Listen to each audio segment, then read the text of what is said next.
Imagine this. You're 26 years old, broke, ridiculed, exiled, and within a few years you rise to become the most feared man in Europe. Napoleon Bonaparte wasn't born into power, he willed himself into it. This isn't just the story of a conqueror. It's the story of obsession, of control, of brilliance, and the lesson that even gods can fall when pride takes over.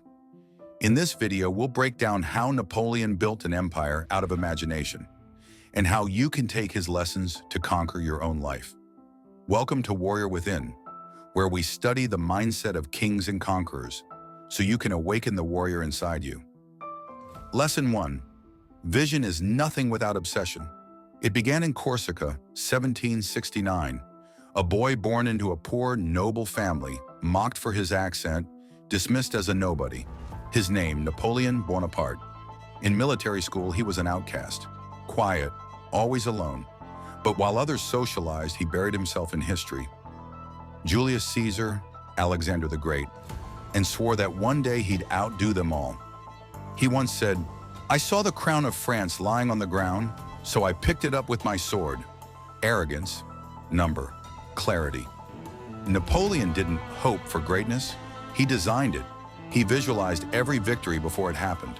Hours studying maps, memorizing terrain, predicting troop morale, food supply, even weather.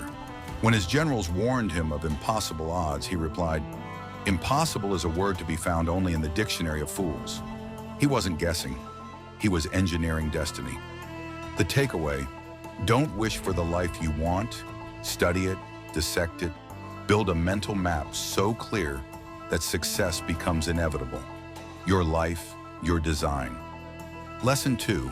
Control comes from anticipation. Napoleon's genius wasn't just in battle, it was in control. Every move, every march, every message demanded absolute precision. He created a core system so efficient that his army could march in multiple directions and converge in a single day. That's how he beat armies twice his size. At Austerlitz, 1805, his masterpiece, he deliberately weakened his right flank, making it look exposed. The Allied army took the bait, and Napoleon crushed them with a counterattack from the high ground.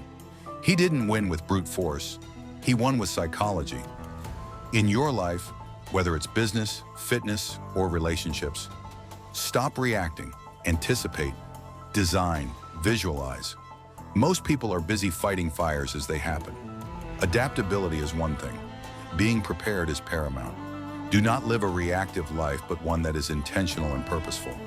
It is only over if you admit defeat, and remember, only death can defeat you. Lesson 3. Momentum is your greatest weapon. Napoleon believed that speed was power. His armies could travel twice as fast as his enemies because he empowered his generals to make decisions.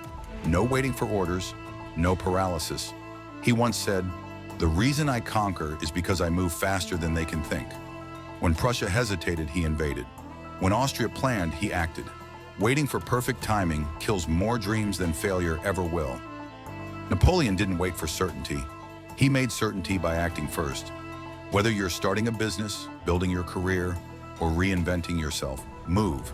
Perfection is the slowest form of procrastination. You need to do it now, get some momentum, and just do it. The mistake Napoleon avoided early on: hesitation. The mistake that later killed him: overextension. Momentum must be directed, not blind. Lesson 4. People follow belief, not authority. There's a reason men followed Napoleon through hell.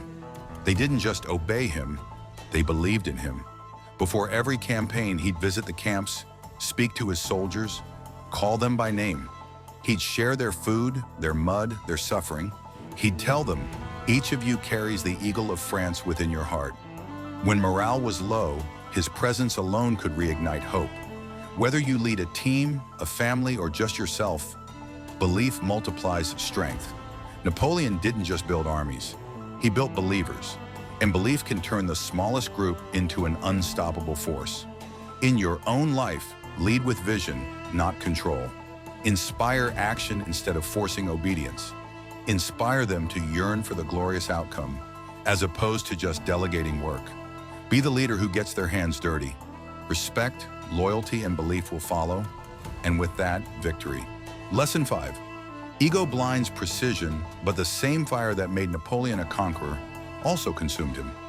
After years of victory, he stopped listening, stopped adapting.